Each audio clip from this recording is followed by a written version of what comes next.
दृष्टि आइज के audio article programme में आपका स्वागत है। आज का ऑडियो आर्टिकल द हिंदू में प्रकाशित लेख द कन्नड़ फ्लैग एटसेट्रा तथा द हिंदुस्तान टाइम्स में छपे लेख why Karnataka wants its own flag के सम्मिलित सारांश पर आधारित है। इसमें टीम दृष्टि के इनपुट भी शामिल हैं। यह ऑडियो आर्टिकल सामान्य अध्ययन प्रश्न पत्र 2 के राजव्यवस्था खंड से जुड़ा हुआ है। तो आइए लेख की शुरुआत करें। क्या अलग कन्नड़ ध्वज की मांग तार्किक है? हाल के दिनों में आई एक खबर ने देश को सकते में ला दिया है। खबर यह है कि कर्नाटक सरकार ने राज्य की खातिर एक अलग झंडे की कवायद शुरू की है। कर्नाटक में कांग्रेस की अगुवाई वाली राज्य सरकार ने प्रदेश के लिए अलग झंडे की मांग करते हुए 9 सदस्यीय समिति का गठन किया है, जो इसे कानूनी मान्यता दिलाने का काम करेगी। इसके साथ ही यह समिति झंडे के डिजाइन के लिए सुझाव भी प्रदान करेगी। इससे पहले 2012 और 2002 में भी प्रदेश में इस तरह की मांग उठ चुकी है, लेकिन तत्कालीन सरकार ने यह कहते हुए इसका पुरजोर विरोध किया था कि यह कदम देश की एकता और अखंडता के खिलाफ है। हालांकि इस बार खुद राज्य सरकार ने इस संदर्भ में पहल की है, जिससे यह मुद्दा काफी पेचीदा मालूम पड़ता है। फिर भी केंद्र सरकार और राज्य के अन्य विपक्षी दलों ने सिद्धारमैया सरकार के इस फैसले का विरोध करते हुए इसे खारिज करने की बात कही है। गौरतलब है कि जम्मू और कश्मीर राज्य का अपना अलग झंडा है, और यह बात भी सच है कि राज्यों का अपना झंडा होगा या नहीं, इस संदर्भ में हमारा संविधान मौन है। तो क्या इसका यह मतलब है कि भारत के सभी राज्य तिरंगे के बरक्स अपना अलग झंडा विकसित कर लें? इसलिए सवाल उठता है कि कर्नाटक राज्य को अपना खुद का झंडा क्यों चाहिए? क्या कश्मीर के बाद कर्नाटक ऐसा पहला राज्य होगा जिसका खुद का अपना झंडा होगा? हमारा संविधान व ध्वज विधान संहिता इस संदर्भ में क्या कहते हैं? यदि कर्नाटक के पास अपना झंडा होगा तो उससे देश की एकता अखंडता पर क्या प्रभाव पड़ेगा? कुल मिलाकर मूल सवाल यही है कि भारत जैसे देश में अलग कन्नड़ ध्वज की मांग कितनी जायज है। देखा जाए तो पीले और लाल पट्टी वाले एक झंडे को अक्सर कर्नाटक के बहुत सारे कार्यक्रमों और उत्सवों में लहराया जाता है। इस झंडे के प्रति कर्नाटक के लोगों के मन में बड़ा सम्मान है। चाहे कावेरी जल विवाद का मसला हो या राज्य में चुनाव का मुद्दा, यह पीले और लाल पट्टी वाला झंडा कर्नाटक में अपनी उपस्थिति प्रमुखता से रखता आया है। यूं तो यह झंडा अनाधिकारिक है, लेकिन यह कर्नाटक सरकार के ऑफिशियल वेबसाइट पर शुरू से ही उपस्थित रहा है। इसके अलावा यह झंडा कर्नाटक दिवस यानी 1 नवंबर को भी सभी महकमों में लहराता हुआ दिखता है। कहने का मतलब यह कि कर्नाटक के आम जनमानस में इस झंडे के प्रति लगाव का भाव चरम पर है। यहाँ बताते चलें कि इस ध्वज को बेंगलुरु के लेखक एवं कन्नड़ कार्यकर्ता रामामूर्ति ने 1966 में अपनी पार्टी कन्नड़ पक्षा के लिए तैयार किया था। इनका जन्म 11 मार्च 1918 को हुआ था। इन्हें कर्नाटक में कन्नड़ वीर सेनानी उपनाम से भी जाना जाता है। हालांकि यह पार्टी कुछ ही दिनों तक अस्तित्व में रही, लेकिन इसके झंडे को लोगों ने अपना लिया। आखिर क्यों? गौरतलब है कि कन्नड़ पक्ष पार्टी कर्नाटक राज्य के क्षेत्रीय मुद्दे और अपनी अस्मिता व सांस्कृतिक पहचान को प्रमुखता से उजागर करने के लिए बनाई गई थी। इस पार्टी को बनाने के पीछे राममूर्ति का उद्देश्य सिर्फ चुनाव जीतना या सत्ता में आना नहीं था, बल्कि अपनी कन्नड़ पहचान को उजागर करना था। राममूर्ति जी एक ऐसा झंडा बनाना चाहते थे जो समूचे कर्नाटक के लोगों का प्रतिनिधित्व करे। इसी उद्देश्य से यह झंडा अस्तित्व में आया। इसमें कन्नड़ अस्मिता की चाह निहित थी। यही वजह है कि भले कन्नड़ पक्षा पार्टी खत्म हो गई, लेकिन इस झंडे को वहां के लोगों ने अपनी पहचान के तौर पर स्वीकार कर लिया, और आज उसी झंडे को राजकीय झंडा बनाने के लिए यह कवायद शुरू हुई है। तो यहाँ सवाल उठता है कि इतनी पुरानी मांग के अभी जोर पकड़ने के पीछे तात्कालिक कारण क्या है? जहां तक प्रश्न है अलग झंडे की मांग के हाल के दिनों में जोर पकड़ने की, तो इसके पीछे केंद्र सरकार की हिंदी प्रोत्साहन नीतियों के विरोध की मंशा, कन्नड़ अस्मिता की रक्षा की चाह तथा राजनीतिक बढ़त की कोशिश जैसे कारण प्रमुख रहे हैं। विगत दिनों केंद्र सरकार के भाषा संबंधी कुछ फैसलों से गैर हिंदी भाषी राज्यों में फिर से डर का माहौल उत्पन्न हो गया है। उन्हें लगता है कि हिंदी उन पर बेवजह थोपी जा रही है, जिससे उनकी पहचान को खतरा है। अगर हम केंद्र सरकार के उन फैसलों की बात करें तो ऐसे 2 फैसले दिखाई देते हैं। पहला, विदेश मंत्रालय ने कहा है कि पासपोर्ट बनवाने के लिए दिया जाने वाला विवरण अंग्रेजी के साथ साथ अब हिंदी में भी दिया जा सकता है। दूसरा, कुछ दिनों पहले कहा गया था कि भारत के राष्ट्रपति और अन्य मंत्री अपने भाषणों को अधिकाधिक हिंदी में देने की कोशिश करेंगे। इस तरह के प्रयासों के कारण गैर हिंदी भाषी राज्यों को यह डर सता रहा है कि कहीं आने वाले समय में उनकी भाषाई पहचान ही खत्म न हो जाए। दूसरी बात यह कि कर्नाटक राज्य में अभी कांग्रेस की सरकार है, जबकि केंद्र में पूर्ण बहुमत की भाजपा सरकार है और अगले साल अप्रैल मई में कर्नाटक में चुनाव होने वाले हैं। इसलिए कहा यह जा रहा है कि कर्नाटक की वर्तमान सरकार इस भावनात्मक मुद्दे को उठाकर राज्य विधानसभा चुनाव में राजनीतिक बढ़त बनाने की जमीन तैयार कर रही है। चुनाव जीतने के लिए इस तरह का ट्रेंड सेट करना कहीं से भी उचित नहीं कहा जा सकता। बहरहाल तात्कालिक कारण चाहे भाषा हो, अस्मिता हो या राजनीतिक बढ़त की इच्छा, लेकिन मूल सवाल यह है कि भारत जैसे संप्रभु राष्ट्र राज्य में राज्यों के लिए अलग झंडे की मांग कितनी जायज है।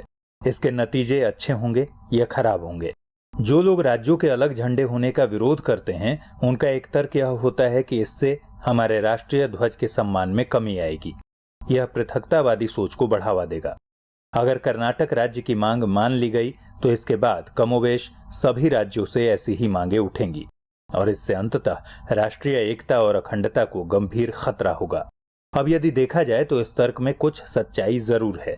भारत एक विविधतापूर्ण देश है। यहाँ भाषा, धर्म, संस्कृति सबकी व्यापक विविधता है, लेकिन तिरंगा झंडा भारत की समेकित पहचान है। यह पूरे देश की पहचान का जरिया है, सबको एकता के सूत्र में बांधने का साधन है। यह तिरंगा ही है जहां आकर भाषा, धर्म, संस्कृति जैसी सारी विविधताओं का एकीकरण भारतीयता में हो जाता है और सब उसे इज्जत से सलाम करते हैं। तिरंगे की इस आन बान शान को निसंदेह राज्यों के अलग झंडा होने से बट्टा लगेगा। यह राष्ट्रीय एकता के विपरीत मान्यता होगी। इसलिए एक तबका कर्नाटक राज्य के इस मांग को सुनते ही खारिज करता है। उनका दूसरा तर्क यह होता है कि भारत में अलगाववादी तत्वों ने हमेशा से सिर उठाने की कोशिश की है। पंजाब में खालिस्तान की मांग हो या उत्तर पूर्वी राज्यों में अलग देश की, माओवादियों की हिंसा हो या कश्मीर में अलगाववादी तत्वों की पत्थरबाजी, ये सब अपनी पहचान को एक झंडे के तहत प्रदर्शित करते आए हैं। इनका झंडा तिरंगे से भिन्न होता है। अभी तो गोरखालैंड के आंदोलन के दौरान भी अलग झंडे के अंतर्गत आंदोलनकारियों ने प्रदर्शन किया था, जबकि ध्वज विधान संहिता 2002 राज्यों को अलग झंडे की अनुमति प्रदान नहीं करता। फिर भी अलग झंडे की चाह अलगाववादी तत्वों में बढ़ती ही जा रही है। इस प्रकार की बढ़ती प्रवृत्ति से अलगाववाद को शक्ति मिलती है और यह लोगों को गोलबंद कर अलग होने की चाह बढ़ा सकता है। इसलिए राज्यों के अलग झंडे की मांग को मानना राष्ट्रीय हितों से समझौता करना होगा। अब यदि बात करें राज्यों के अलग झंडे होने के पक्ष में दिए जाने वाले तर्कों की, तो इनका मुख्य तर्क यह होता है कि आधुनिक लोकतंत्र में दुनिया के सबसे विकसित देश अमेरिका और जर्मनी में भी राज्यों के अपने अलग झंडे हैं। कैलिफोर्निया के अपने झंडे हैं तो टेक्सास आदि के अपने झंडे, और एक झंडा यूनाइटेड स्टेट ऑफ अमेरिका का है। यानी ऐसा नहीं है कि अलग झंडा होने से राज्य लड़ पड़ेंगे या वो अलग हो जाएंगे। और जब दूसरे मुल्क में ऐसा है तो भारत जैसे लोकतांत्रिक राष्ट्र में यह क्यों नहीं हो सकता। राज्यों के अलग झंडा होने के पीछे दूसरा तर्क यह दिया जाता है कि भारत के संविधान में इस संदर्भ में कोई भी सिद्धांत नहीं दिया गया है। न ही फ्लैग कोड कोई बाध्यकारी कानून है जिसके कहने पर राज्यों के अलग झंडे न हों। राष्ट्रीय प्रतीक चिन्ह सम्मान अधिनियम में भी इस संदर्भ में वैसी चर्चा नहीं है।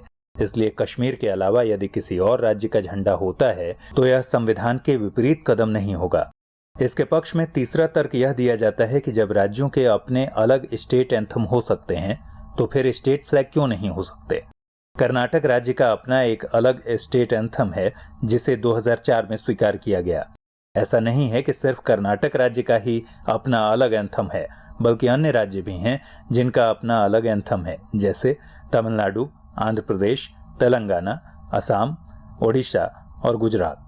असम और ओडिशा का एंथम तो बहुत पुराना है। ओडिशा ने 1 अप्रैल 1936 को अपनी स्थापना के दिन ही वंदे उत्कल जननी नामक एंथम स्वीकार किया, जो आज तक जारी है। कहने का मतलब यह कि जब राज्यों के अपने अलग स्टेट एंथम हैं और उस पर कोई आपत्ति नहीं है तो फिर अलग स्टेट फ्लैग पर आपत्ति भी नहीं होनी चाहिए। चूंकि भारत एक परिपक्व लोकतंत्र है, इसलिए वह अलग स्टेट फ्लैग को स्वयं में समाहित कर सकता है। चौथा तर्क यह भी दिया जाता है कि भारत को अपने पड़ोसी मुल्क पाकिस्तान से सीख लेनी चाहिए, जहां भाषाई मुद्दे ने धार्मिक एकता को तिलांजलि दे दी और बांग्ला अस्मिता के नाम पर अलग मुल्क कायम हुआ। पक्ष विपक्ष के सभी तर्कों को देखते हैं तो अलग झंडे के पक्ष में दिए जाने वाले तर्कों में दम लग सकता है, लेकिन यदि हम ऐसा सोचते हैं तो यह समझ अधूरी होगी। दरअसल पक्ष में दिए जा रहे तर्कों के काउंटर आर्गुमेंट को जाने बिना किसी भी निर्णय तक पहुंचना बेमानी होगी। अमेरिका और जर्मनी का हवाला देकर हम भारत में राज्यों के अलग झंडे को उचित नहीं मान सकते। भारत में जितनी विविधता है उतनी विविधता न अमेरिका में है न ही जर्मनी में। साथ ही भारत में जितनी समस्याएं हैं उतनी समस्याएं भी अमेरिका में नहीं हैं। भारत अलगाववाद से जितना पीड़ित रहा है उतना अमेरिका नहीं रहा है। अमेरिका में राज्यों को बहुत ही ज्यादा स्वायत्तता हासिल है, जबकि भारत में ऐसा नहीं है। अमेरिका में गन कंट्रोल लॉ बहुत हल्का है, जबकि भारत में यह बेहद सख्त है। यानी भारत और अमेरिका की स्थितियों की तुलना नहीं की जा सकती। राज्यों के अधिकार के मामले में तो और भी नहीं। दूसरी बात यह कि जो लोग पाकिस्तान और बांग्लादेश जैसे मुल्कों का तर्क दे रहे हैं वो गफलत में हैं। भारत में भाषाई विविधता जरूर है, लेकिन हिंदी साम्राज्यवाद कायम नहीं हो सकता। भारत में जब 60 के दशक में भाषा के मुद्दे पर हिंसक आंदोलन तेज हुए थे, उस समय भी किसी भाषा को थोपने का प्रयास नहीं किया गया और राज्य पुनर्गठन में भाषाई एकता का ख्याल रखा गया था। भारत में कभी भी भाषा को थोपा नहीं जाता, बल्कि त्रिभाषा को मान्यता देकर हिंदी को स्वाभाविक रूप से अपनाने पर जोर दिया जाता है। इसलिए भारत में पाकिस्तान जैसी किसी घटना की संभावना दूर दूर तक नहीं है। तीसरी बात जो कही जाती है कि क्या इससे तिरंगे का सम्मान नहीं घटेगा, तो यह आने वाला वक्त ही बताएगा। फिर भी यह बात सच है कि संवैधानिक रूप से किसी भी राज्य के अलग झंडे की मांग गलत नहीं कही जा सकती, लेकिन भावनात्मक रूप से यह हजम नहीं होती। इस समस्त चर्चा का सार यही है कि कर्नाटक द्वारा अलग झंडे की मांग भले संवैधानिक रूप से गलत नहीं है, लेकिन व्यावहारिक रूप से सही भी नहीं कही जा सकती। हमारे संविधान निर्माताओं ने शायद यह नहीं सोचा था कि राज्यों द्वारा अलग झंडे की मांग भी उठ सकती है, इसलिए यह प्रावधान नहीं किया गया। लेकिन इसके अभाव में भी देश की सामूहिक भावना का ख्याल रखा जाना जरूरी है। देश में बढ़ती अलगाववादी प्रवृत्ति को देखते हुए अलग झंडे की मांग भविष्य के लिए घातक हो सकती है, लेकिन केंद्र सरकार द्वारा भाषाई पहचान थोपने की कोशिश भी खतरनाक है, इसलिए इससे भी बचने की जरूरत है। दूसरी बात यह कि राज्य सरकार को भी झंडा जैसे भावनात्मक मुद्दे पर पॉलिटिक्स करने से बाज आना चाहिए।